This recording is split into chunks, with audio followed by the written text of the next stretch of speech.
마태복음 16장 13절부터 마지막 절까지 함께 읽겠습니다. 예수께서 빌립보 가이사랴 지방에 이르러 제자들에게 물어 이르시되 사람들이 인자를 누구라 하느냐? 이르되 더러는 세례 요한, 더러는 엘리야, 어떤 이는 예레미야나 선지자 중에 하나라 하나이다. 이르시되 너희는 나를 누구라 하느냐? 시몬 베드로가 대답하여 이르되 주는 그리스도시요 살아계신 하나님의 아들이시니이다. 예수께서 대답하여 이르시되 바요나 시몬아 네가 복이 있도다. 이를 내게 알게 한 이는 혈육이 아니요 하늘에 계신 내 아버지시니라.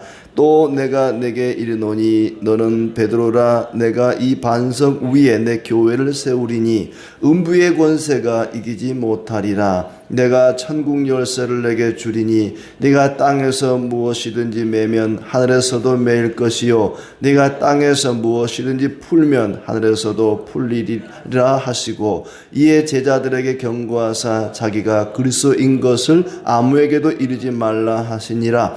이때로부터 예수 그리스도께서 자기가 예루살렘에 올라가 장로들과 대제사장들과 서기관들에게 많은 고난을 받고 죽임을 당하고 제3일에 살아나야 할 것을 제자들에게 비로소 나타내시니니 베드로가 예수를 붙들고 항변하여 이르되 주여 그리 마옵소서. 이 일이 결코 주께 미치지 아니하리이다. 예수께서 돌이키시며 베드로에게 이르시되 사탄아 내 뒤로 물러가라. 너는 나를 넘어지게 하는 자로다. 네가 하나님의 일을 생각하지 아니하고 도리어 사람의 일을 생각하는도다 하시고 이에 예수께서 제자들에게 이르시되 누구든지 나를 따라오려거든 자기를 부인하고 자기 십자가를 지고 나를 따를 것이니라. 누구든지 제 목숨을 구원하고자 하면 잃을 것이요 누구든지 나를 위하여 제 목숨을 잃으면 찾으리라. 사람이 만일 온 천하를 얻고도 제 목숨을 잃으면 무엇이 유익하리요? 사람이 무엇을 주고 제 목숨과 바꾸겠느냐?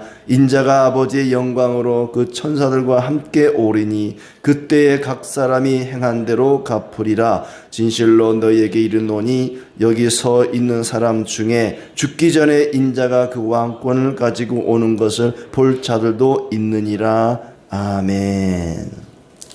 예, 오늘도 하나님이 우리와 함께 하시고 또 때를 따라 풍성한 은혜 주시기를 진심으로 축복합니다. 예수님의 가르침과 예수님의 행하심을 듣고 보고 사람들은 다양한 반응을 보였습니다. 크게 두 가지 반응이겠죠. 그 예수님의 말씀을 듣고 기적 행하심을 보고 믿음이 점점 자라가는 제자들이 있는가 하면 반면에 예수님을 거역하고 반대하고 심지어 죽이려고 하는 사람들이 있었습니다. 종교 지도자들이 특히 그랬죠. 종교 지도자들은 예수님에게 시비를 걸고 또 예수님을 어떻게 하면은 올가매서 죽일까 이런 궁리를 하고 거기에 대해서 예수님께서 경고하시는 말씀도 나오고 있습니다. 15장 31절에 보면은 이방인들이 예수님의 은혜로 많은 병을 치료받고 나서 하나님께 영광을 돌렸다 이런 표현이 나옵니다.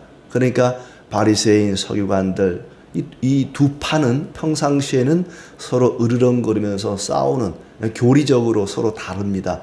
부활을 인정하고 또 인정하지 않고 하는 그것 때문에 서로 으르렁거리는 사이인데 예수님을 잡아 죽이고자 하는 데는 서로 뜻을 합하여서 예수님께 이제 찾아와 시비를 거는 그런 장면이 먼저 나오고 있습니다. 그러니까 아무래도 이제 이방인들은 개 취급을 당하는데 그들이 하나님께 영광을 돌리는 걸 보고는 굉장히 기분이 나빴던 것 같아요. 그리고 예수님께 찾아와서 당신이 메시아인 표적을 보여봐라. 당신이 그리스도라고 하는데 증거를 보여봐라 라고 요청을 합니다. 시비를 거는 거죠. 그래서 예수님께서 너희가 날씨를 분별할 줄을 알면서 어찌하여 시대의 표적을 분별할 수 없느냐? 하늘이 이렇게 바람이 어느 쪽으로 불면은 비가 오려나 보다. 또 어느 쪽으로 바람이 불면 날씨가 뜨거울려나 보다. 이렇게 하늘의 어떤 바람이나 구름을 바라보면서 날씨는 분별할 줄 알면서 지금 예수님이 행하는 그런 기적들 또 가르치는 말씀들, 교훈들 그걸 듣고 보고 어찌 그리스도를 알아보지 못하느냐. 너희가 날씨를 분별할 줄 알면서 시대의 표적을 분별할 줄 모르느냐. 진짜 예수가 누구인지 알고 싶어서 묻는 게 아니었습니다. 표적을 구하는 게 아니었습니다. 어떻게 하면 예수님을 올감매서 없애버릴까 하는 그런 의미에서 시비를 걸었던 것이죠. 그러자 예수님께서는 악하고 음란한 세대가 표적을 구하나 요나의 표적밖에는 보여줄 표적이 없느니라 하고 그들을 떠나가 버립니다. 이 요나의 표적이라고 하는 것은 요나가 물고기 뱃속에 들어갔다가 사흘 만에 나온 것처럼 예수님의 죽으심과 부활을 가리키는 거죠. 장차 너희에게 보여줄 표적은 내가 고난을 받고 죽고 그 다음에 다시 사흘 만에 살아나는 그 표적을 보여주겠다. 요나의 표적밖에는 보여줄 것이 없다. 그리고 그들에게 표적을 보여주지 않습니다. 기적을 보여보라고 한다고 해서 예수님이 그래 내가 기적을 보여줄게. 그럼 너희가 나를 인정하겠느냐. 이렇게 타협하지 않습니다. 너희가 수많은 표적을 보고도 어찌하여 나를 몰라보느냐. 너희는 맹인이다. 보고도 보지를 못하니까 맹인이죠. 너희는 맹인이다. 이미 앞에서 너희는 맹인이 맹인을 인도하는 것이다. 둘 다 구덩이에 빠질 것이다. 그런 말씀 한 적이 있잖아요. 너희에게 이렇게 많은 표적을 보였는데도 왜 몰라보느냐. 너희는 맹인이다 하고 표적 보이는 것을 기적 보이는 것을 거절하십니다. 그렇게 많은 것을 보여줬는데도 어찌하여 나를 몰라보느냐 하는 책망의 말씀이죠. 그러면서 이제 제자들에게 시선을 돌려서 바리새인과 서기관들의 누룩을 주의하라, 경계하라 하는 말씀을 합니다. 누룩을 조심해라 하니까 이 누룩 그러면은 이게 이스트잖아요. 빵을 만들 때 떡을 이제 여기서 말하는 떡이라는 거는 우리가 먹는 이 떡이 아니라 빵이죠. 빵. 그 빵 속에 들어가는 그 누룩. 너희가 바리새인과 서기관들의 누룩을 주의하라, 경계하라 했더니 제자들은 생각하기를 누룩? 빵? 떡? 우리가 빵을 못 가져왔네. 예수님 우리가 빵을 못 가져왔네. 큰일 나네. 어떡하지요? 우리가 빵을 먹어야 되는데 떡을 먹어야 되는데 우리가 떡을 가져오지 않았나이다 하면서 걱정을 합니다. 그러자 예수님께서 믿음이 작은 자들아 어찌하여 떡이 없으므로 서로 논의하느냐. 믿음이 작은 자들아 책망을 합니다. 믿음이 작은 자라는 게 뭡니까?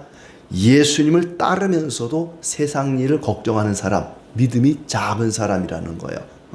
이 앞에는 가나안 여인, 수로보니게 여인에게는 이 여인의 믿음이 크다라고 칭찬을 했습니다.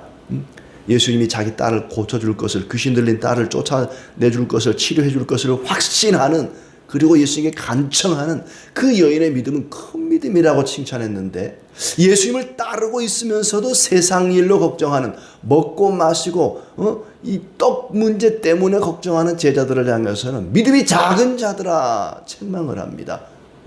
그러니까 이 가시떨기에 떨어진 씨앗처럼 말씀을 받긴 하지만은 세상의 염려, 돈 걱정 그것 때문에 염려하는 자들을 지금 지칭하는 거죠. 예수님을 따르긴 따르지만 세상 일을 걱정하는 그들에게 믿음이 작은 자들아 어찌하여 떡이 없음을 걱정하느냐. 너희가 5병이여 7병이여로 그 많은 사람들 5,000명 7,000명 먹인 것을 잊어버렸느냐. 예수님은 그런 분이다. 아무것도 없을지라도 그 많은 사람을 먹이고 살리는 분이 예수님인데 그 예수님이 지금 여기 계시고 예수님을 따르고 있으면서 어찌하여 떡 문제로 걱정을 하느냐. 이 믿음이 작은 자들아 하면서 책망을 합니다. 그러면서 누룩을 주의하라는 말, 바리새인과 서기관들의 누룩을 주의하라는 말은 떡 문제가 아니라 그들의 가르침, 바리새인 서기관들의 가르침이 뭐겠습니까? 예수님이 하나님의 아들이라는 걸 인정하지 않는 거죠. 예수님이 메시아 그리스도인 것을 인정하지 않은 그런 가르침 조심해라. 경계해야 된다. 바리새인들의 떡이라는 게 그들의 교훈, 가르침을 얘기하는 것이지 진짜로 이 가루로 만든 떡을 얘기하는 것이 아니다. 그러니 너희는 바리새인과 서기관들의 그 가르침, 그 교훈을 조심해라. 그들의 가르침을 무조건 덮어놓고 따라서는 안 된다 하는 얘기입니다. 그 바리새인과 서기관들은 완악한 자들이죠. 그 완악한 자들 앞에서 주님은 기적을 보이지도 않고 그들의 교훈을 따르지도 말라고 말씀하십니다. 이제 13절부터 20절까지는 베드로의 신앙 고백이 나오죠. 아주 유명한, 어쩌면 마태복음의 가장 정점이라고도 할 수 있는 대목인데, 빌립보 가이사라에 가서 예수님이 제자들을 앞에 놓고 질문을 합니다. 사람들이 인자를 나를 누구라고 하더냐. 어떤 사람은 세례 요한, 헤롯 왕 같은 경우 그랬죠. 세례 요한이라고 합디다. 어떤 사람은 엘리야라고도 하고 또 예레미야나 선지자 중에 하나라고도 합디다. 그랬더니 예수님이 사람들은 그렇다 치고 3년 동안 나를 따라다닌, 나와 아주 가까이에서 내 말을 듣고 나의 기적을 보았던 너희는 나를 누구라고 하느냐라고 묻습니다. 그자 가장 맏형이었던 베드로, 여기 이제 바요나, 시모나 이런 표현 나오는데, 바요나는, 바는 이제 그 아들이라는 뜻이죠. 요나, 그러니까 요나의 아들 시모나, 그러니까 아마 베드로의 아버지가 요나라는 이름을 가졌던 것 같아요. 바요나, 시모나, 그러면서 칭찬하는 대목이 나오는데, 그 베드로의 고백이 주는 그리스도시요 살아계신 하나님의 아들입니다. 살아계신 하나님의 아들. 그러니까 그때 당시에 많은 사람들이 그 섬기던 우상, 특히 이제 빌립보 지역에는 빌립 왕이 세운 도시니까 뭐 빌립의 동상도 있을 것이고 여러 가지 우상이 있겠죠. 이방의 도시니까 움직이지 못하고 말하지 못하는 우상과 달리 살아계신 하나님의 아들입니다. 그 살아계신 하나님의 아들이라는 말 속에는 이제 그런 의미가 또 담겨 있습니다. 예수님이 칭찬하시죠. 네가 복이 있다. 그것을 알게 한 것은 혈육이 아니라 하나님이, 하늘에 계신 아버지께서 너를 알게 하셨다. 그러니까 이제 본격적으로 예수님이 자기 자신의 정체를 드러냈습니다.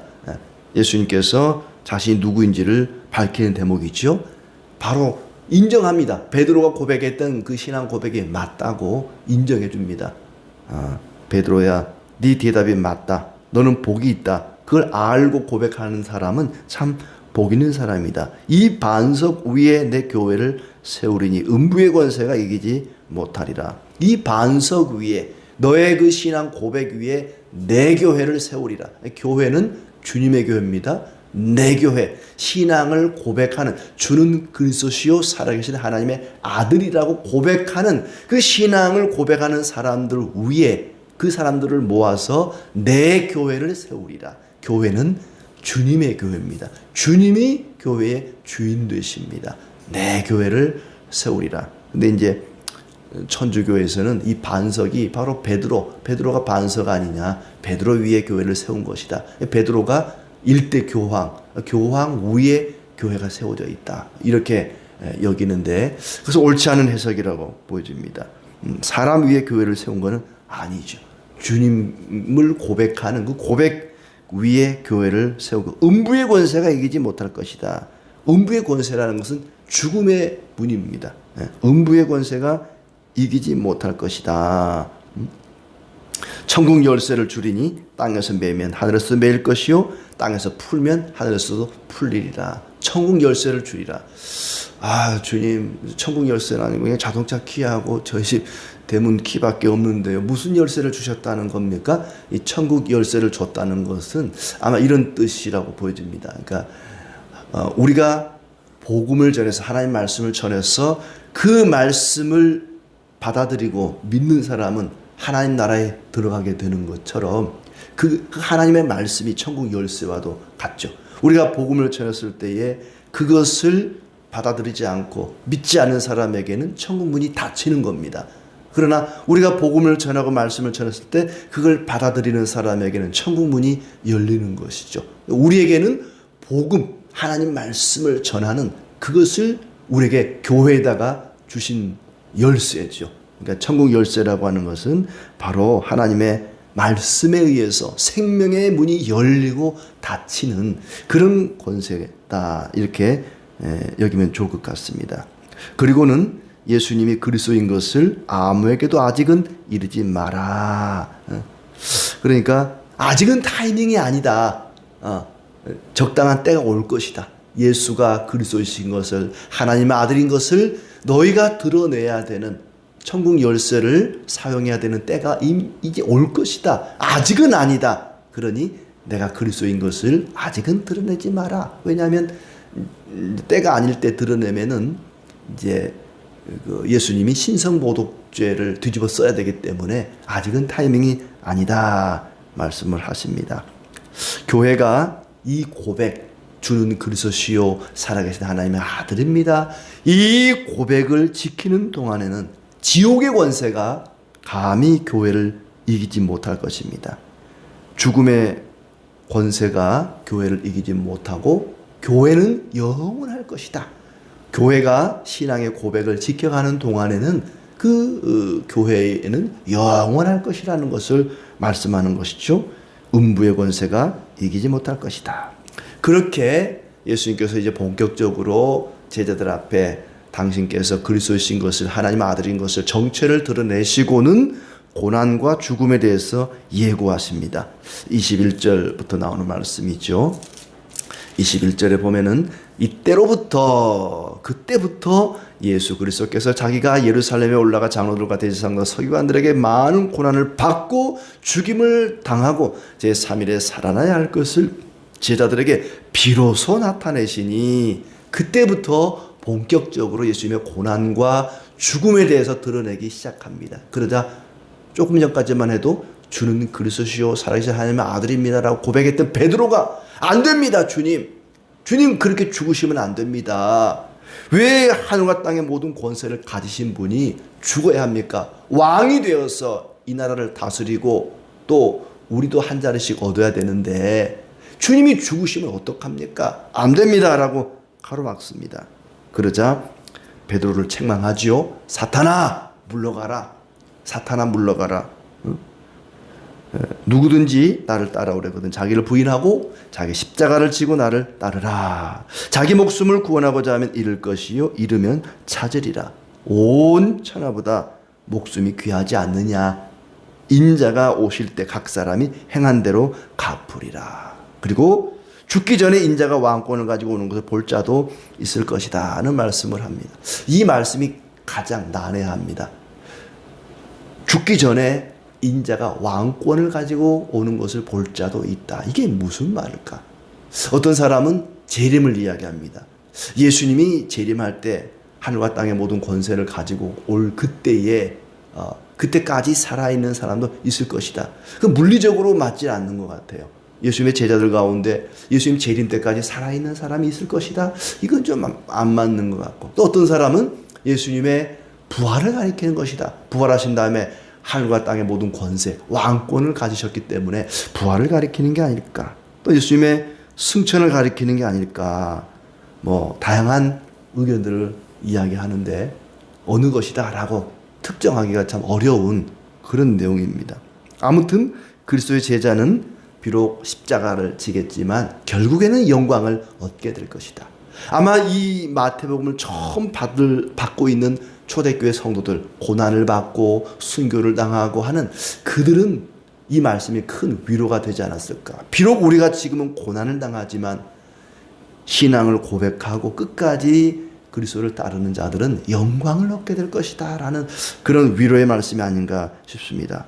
비록 그리스도를 따르는 일은 쉬운 일이 아니지만은 그분을 위해 목숨을 버리는 자는 다시 찾게 될 것이다 하는 그런 위로의 말씀이기도 하지요.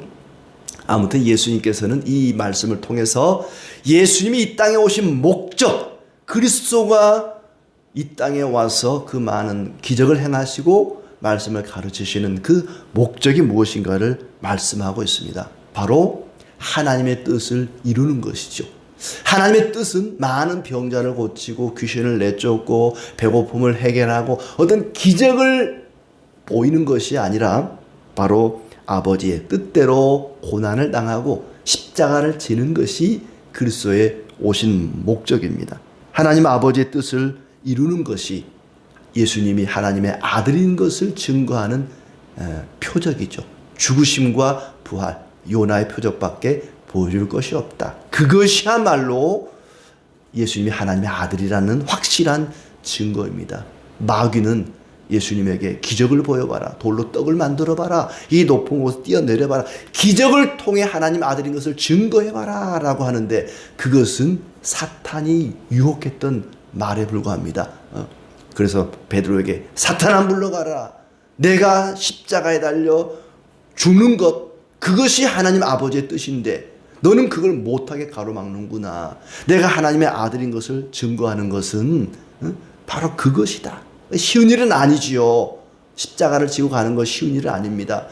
얼마나 힘든 일이면 예수님도 그것을 피하고 싶었겠습니까? 이 잔을 내게서 피하게 해달라고, 십자가를 피하게 해달라고.